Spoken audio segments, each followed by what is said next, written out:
Shalom, shalom, peuple de Dieu, vous tous bien-aimés dans le Seigneur, qui nous suivez de partout, une fois de plus que Dieu vous bénisse.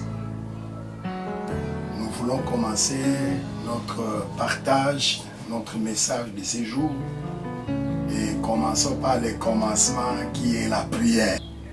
Prions le Seigneur. Tendre Père, nous voulons te dire grand merci. Toi, maître des temps et des circonstances, qui nous donne cette opportunité que de changer, de partager ta parole avec ton peuple qui nous suivent de partout.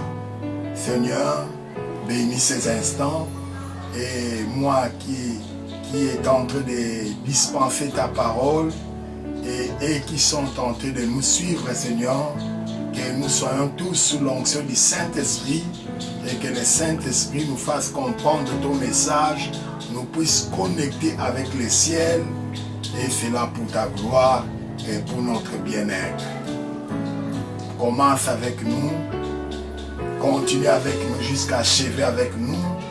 C'est notre prière au nom de Jésus. Amen. Voilà, nous nous retrouvons encore ce jour et je suis très heureux, très content de vous exhorter et de vous apporter la parole de Dieu qui nous a été communiquée par la conviction, par le Saint-Esprit, par notre esprit de méditation. Le Seigneur fait remonter ce que nous voulons partager avec vous dans nos cœurs. En effet, la fois dernière, nous avons partagé le thème « Dieu fidèle à toujours ». Je voudrais continuer avec ces mêmes thèmes-là parce que nous ne l'avions pas terminé. Et il y a encore de la matière là-dessus. Et laissez donner-nous l'occasion d'échanger encore là-dessus. Dieu est fidèle à toujours. Bien aimé, cette parole est profonde. Et la fidélité de Dieu nous pousse à les louer, à les glorifier, à nous attacher à lui, à continuer à compter sur lui, parce que réellement Dieu est fidèle, il ne ment jamais, ce qu'il dit, il finit toujours par l'accomplir.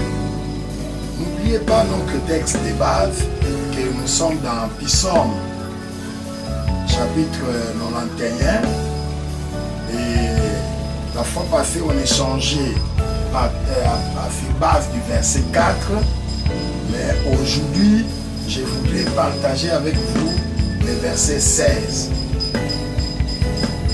Je reprends Psaume 91, verset 16, et le texte de notre partage de ces jours. Là, la Bible dit ceci. Nous lisons la parole du Seigneur au nom de Jésus. Je les rassasierai de longs jours et je lui ferai voir mon salut. Je lui rassasierai de longs jours et je lui ferai voir mon salut. Écoutez cette promesse. Ça encore c'est une promesse.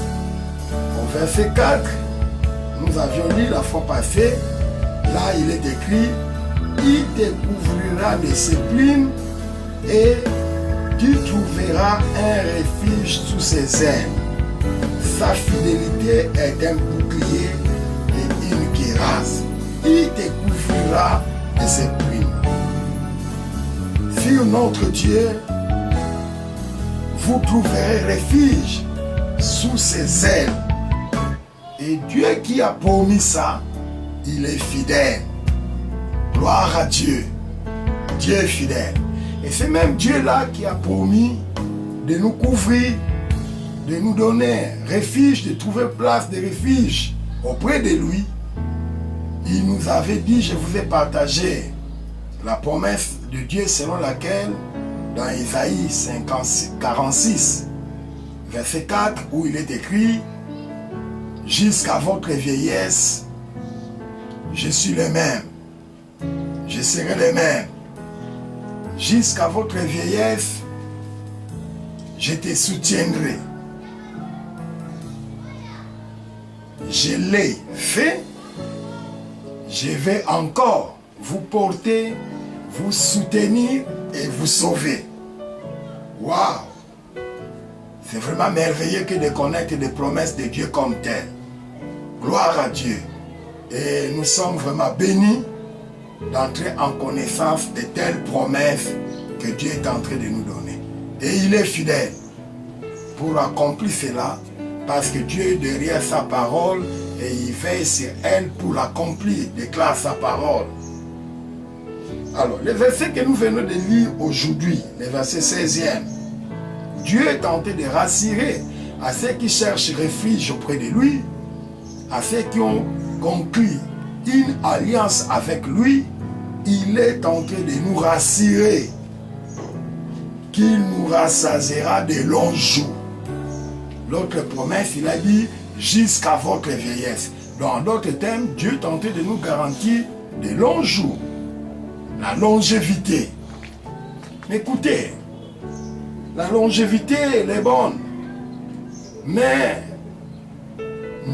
je dis mais, parce que imaginez-vous une longévité, mais la longévité dans la souffrance, dans la misère.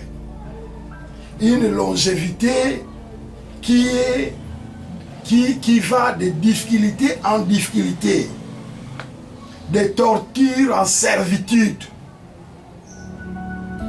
d'état de malheur ou autant de malheur, arrêté, en prison, la famine, première nécessité, des choses vues pratiquement qui pouvaient être à la portée de tous, mais des fois on en manque. Si la vie doit être comme telle, longévité dans ce sens-là, où des fois certaines personnes disent nous sommes venus laisser les autres, parce que nous c'est les pleurs, les grincements des dents, c'est la souffrance, c'est les inquiétudes sur inquiétudes, douleur sur douleur, malheur sur malheur. On se dit à quelque part, on dirait qu'on a de la malchance pour avoir été né ou d'avoir été venu dans ce monde. Mais laissez-moi vous dire, peuple de Dieu, vous qui avez conclu une alliance avec le Seigneur le dit net et clairement, par exemple au verset 15, partie B, du même chapitre ici, le verset 15 dans son entièreté dit, il m'invoquera et je lui répondrai. Nous en parlerons très prochainement. Mais la partie B dit, je serai avec vous, avec lui dans la détresse. Je le délivrerai et je le glorifierai. Voilà les promesses que Dieu est en train de nous donner.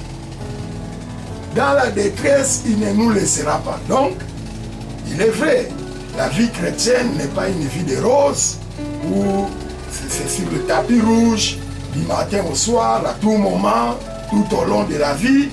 Dans la vie, même les héros dans la Bible, les grandes personnalités, les grandes figures que nous voyons dans la Bible, ils ont vu la gloire de Dieu, mais comme qui dirait, il n'y a pas de roses sans épines.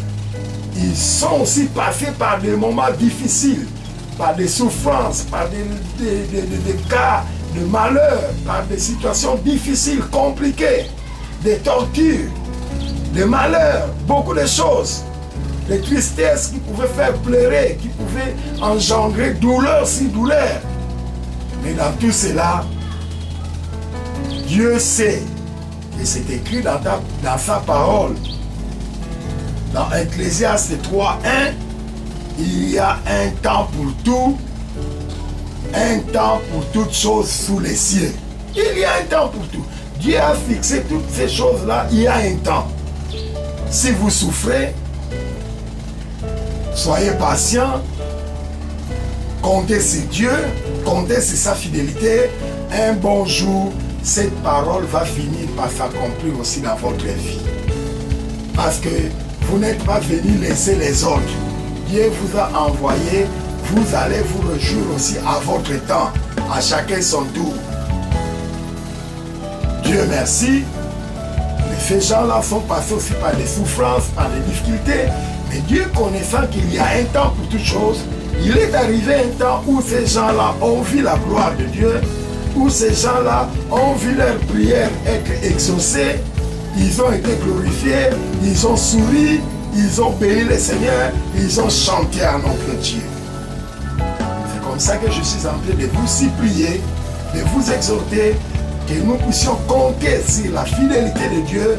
Dieu est fidèle. Si aujourd'hui tu passes dans des temps difficiles, dans des temps de malheur, de misère, ne trahis pas la race des enfants de Dieu. Il ne faut jamais abandonner la foi. Il ne faut jamais aller ailleurs. Restez aussi vous de votre part fidèles. Nous aussi restons fidèles à notre Dieu, car Dieu ne mentira jamais. Il finira par accomplir ses promesses. Et donc ma prière, c'est que vous qui passez, ou qui tentez de passer dans des moments difficiles, dans des moments de misère, de souffrance, je vous exhorte, il y a un temps pour toutes choses sous les ciels. Il y aura un temps où Dieu va vous réjouir. Il y aura un temps où Dieu va vous visiter. Il y aura un temps où Dieu va vous faire du bien. Continuez à compter sur Dieu. Ne trahissez pas, n'abandonnez pas la foi chrétienne.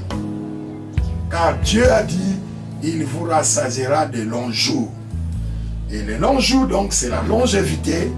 Mais je prie Dieu que vous ayez une longévité de paix, une longévité de joie, une longévité où vous allez expérimenter une autre promesse de Dieu qui dit, il nous amènera de gloire en gloire. Que vous alliez de gloire en gloire. Rassurez-vous que vous ne finirez pas votre vie dans la souffrance. Demandez à ceux qui se réjouissent aujourd'hui. Ils sont aussi passés par des souffrances.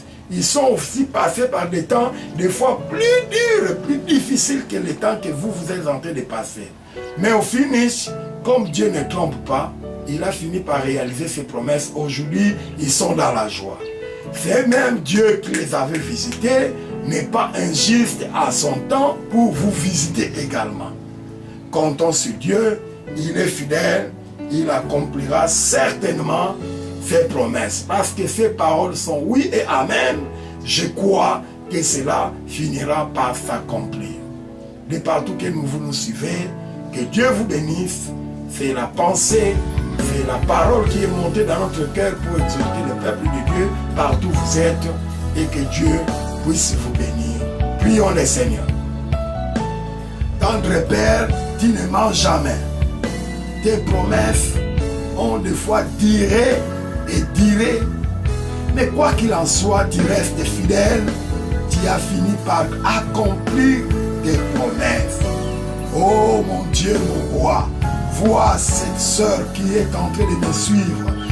Vois ces frères qui est en train de me suivre. Vois ces bien-aimés qui est encouragé par le message de ce jour. Et qui est en train de compter sur toi. Qui est en train d'espérer en toi. Mon Dieu, je suis convaincu, dans ta fidélité, tu finiras par te glorifier, par accomplir tes promesses dans la vie de ceux qui comptent sur toi, de ceux qui espèrent en toi, car il est encore écrit que ceux qui comptent sur toi, ils ne seront jamais confondus. Puisse ta parole être bénie et que tous ceux qui sont en train de s'y accrocher puissent trouver gain de cause. Au nom de Jésus, j'ai ainsi prié. Amen.